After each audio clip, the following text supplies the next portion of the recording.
আসসালামু আলাইকুম। মোহনা টেলিভিশনের অফিসিয়াল ফেসবুক লাইভে আমি নুরুদ্দিন পিরোজপুর থেকে।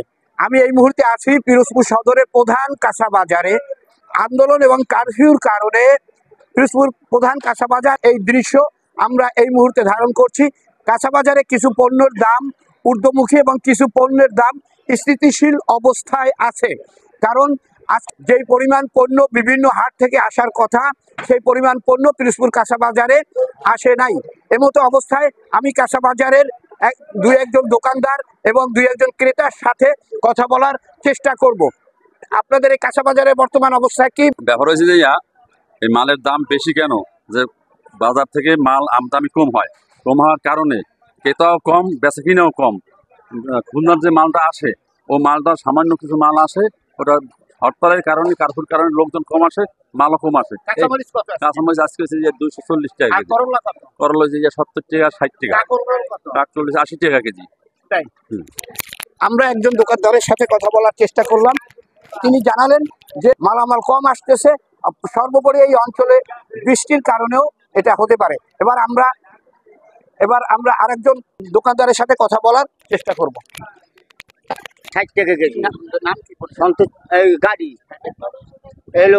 তোমার বেগুন হলো 60 টাকা কেজি, কাহই 70 টাকা কেজি, মূলা 50 টাকা কেজি। দুজন দোকানদারের সাথে কথা বলার চেষ্টা করলাম। এবার আমরা চেষ্টা করব একজন ক্রেতার সাথে কথা বলার। আপনি কি কিনছেন? বেগুন কিনছি। কি দর বেগুন বর্তমানে? বেগুন 80 টাকা কেজি। কি একটু দাম কি একটু ঊর্ধ্বমুখী না স্থিতিশীল আছে? একটু কম আছে, এর আগে তো 120 টাকাও গেছে, 140 টাকাও গেছে, আগে 120 টাকাও গেছে, 140 টাকাও গেছে। একজন ক্রেতা জানালেন দাম এখন স্থিতিশীল অবস্থায় আছে। আমার নাম মোহাম্মদ তৌহিদুল ইসলাম তৌহিদ। আমি এই পিরোজপুর কাঁচা বাজার একজন আড়তদার, পাইকারি বিক্রেতা।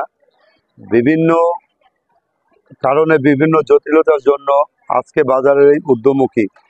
আমাদের যে মালামাল যা আগে আসতো সহজভাবে, এখন সহজভাবে আসে না। বিভিন্ন জায়গায় গাড়ি রোধ প্রতিরোধ আটকিয়ে রাখে, আগে পরে ছেড়ে দেয়, যার কারণে মাল আসতে দেরি হইলে বাজারের দাম বেড়ে যায়, যদি তাড়াতাড়ি আসে হয়তো মালের দাম কমে যায়। আমাদের স্থানীয় যে শাকসবজি ফসল আছে, এগুলোর দাম বাজারে মোটামুটি স্থিতিশীল আছে। আর যেগুলো আমাদের বাইরে থেকে আমদানি করা হয়, সেগুলো আমাদের আনতে অনেক কস্টিং পড়ে, অনেক খরচ পড়ে, যার কারণে একটু দাম বেশি।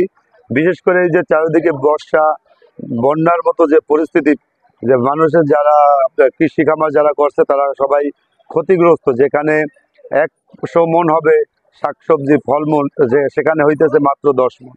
তা তো অবশ্যই সারা দেশের যে পরিস্থিতিটা এখন, এই যা তো সব জায়গায়, বাংলাদেশের সব জায়গায় পড়েছে, আমরাও এই ক্ষতির মুখে আছি। আমরাও বাজারে যারা ব্যবসা বাণিজ্য করি, অনেক দোকানদার আছে মাল কিনে বিক্রি করতে পারতেছে না, কাস্টমার নাই, লোকজন নাই, মানুষের কাছে টাকা নাই, মানুষের বাজার করতে পারছে। হ্যাঁ, অবশ্যই যদি বাজারে সব দিকে যদি পরিস্থিতি নিয়ন্ত্রণ হয়ে যায়, বন্যা কবলিত যে এলাকা আমাদের দক্ষিণ অঞ্চল, যদি বন্যা কমে যায়, আমাদের এখানে মালের দাম অনেক কমে যাবে। এই ছিল পিরোজপুর বাজার থেকে সর্বশেষ পরিস্থিতি।